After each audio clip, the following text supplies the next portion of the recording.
sur le parcours, là, je ne suis pas là, il y a les conteneurs. Terminé. Anthony a des yeux partout. Pas un mètre carré n'échappe à son regard. Cette avenue est l'objet de toute son attention, la sécurité au millimètre. Demain, des dizaines de milliers de personnes vont défiler. Et depuis hier, une ruche de main à droite s'active. La logistique est impressionnante. Des tonnes de matériel déchargé et assemblé sous la pression du chronomètre. Nous avons 1800 places pour le public. Nous aurons aussi près de 300 places pour les invités officiels. Il n'y aura pas de retard ? Alors, on est même en avance. Il n'y aura pas de retard. Tout sera prêt pour le 29 juin.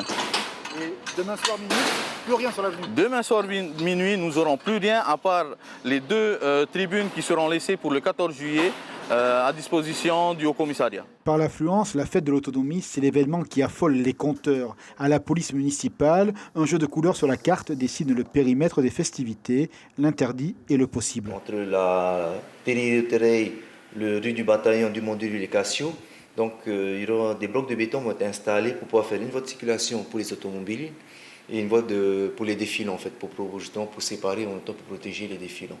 Une coordination est prévue entre toutes les forces de la sécurité. La communication sera permanente. Pour que la fête soit belle, 50 policiers nationaux et 35 de la mairie seront sur le terrain. Sur le parcours, les blocs de béton commencent à arriver. Plus de 500 mètres seront mis en place. Les normes ont évolué. Anthony, avec l'expérience des défilés passés, optimise la sécurité. Sa mission, tout prévoir. Il n'y a aucune faille, voilà. Donc on a déjà appris ce qui s'est passé un peu à l'étranger, comme en France, comme à Nice, voilà.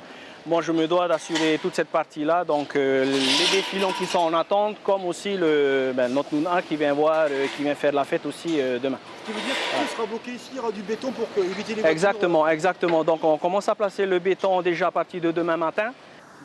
Demain, l'avenue sera vivante et colorée, le tout dans une ambiance sécurisée, aussi discrète que bon enfant. Ainsi va l'esprit de la fête. L'information en continu sur Polynésie la première, Internet et réseaux sociaux.